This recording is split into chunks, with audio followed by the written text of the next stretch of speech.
Opposite-colored bishops are as different as day and night.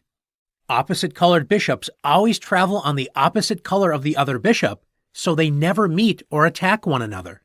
In endgames with only opposite-colored bishops and pawns remaining, this means that one bishop can attack or defend squares that the other bishop can never protect. The opposite-colored bishops increase the chances to draw and even set up surprising attacks. In this position, Black has 3 connected pawns on the king side. With White to move, White can defend against all of these pawns with bishop to g2. White's bishop can sit on this diagonal, never allowing the pawns to advance without being immediately captured. White can draw easily, but should White settle for a draw? Although White can settle for a draw, White has a winning attack on the light squares.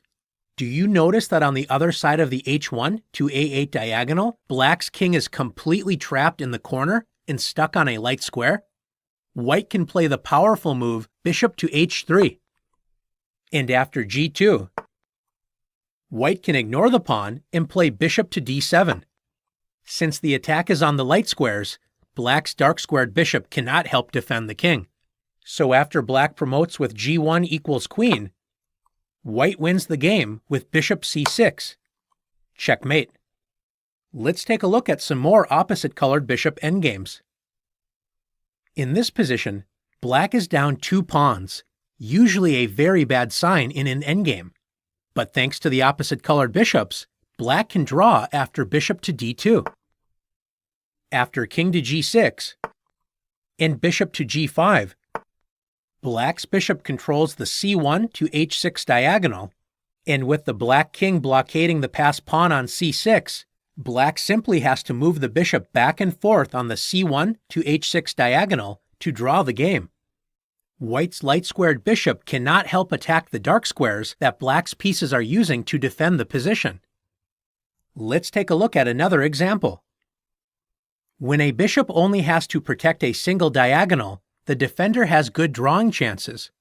When the bishop has to try and protect 2 diagonals, as in this position, the defenses can often be overwhelmed.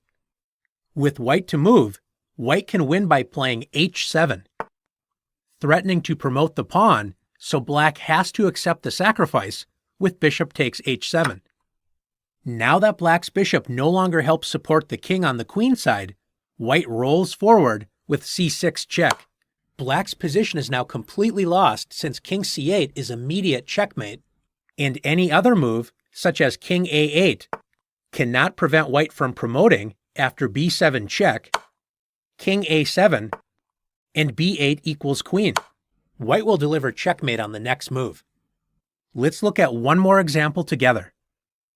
In this position, White appears to be in serious trouble. Not only is White's rook hanging on g8, Black is threatening to play f2 check and promote the pawn. White recognizes the chance to save the game by entering an opposite-colored bishop endgame after playing the resourceful sacrifice rook takes g4.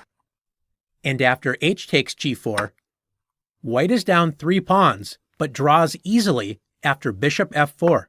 White's bishop prevents the g4 and h3 pawns from advancing, so that after king g6, White's king can block the f-pawn with king f2. And after king f5, bishop h2, White can simply move the bishop back and forth on the h2 to b8 diagonal, and Black's pawns cannot advance. Are you ready to test your skills in opposite-colored bishop endings? Let's see.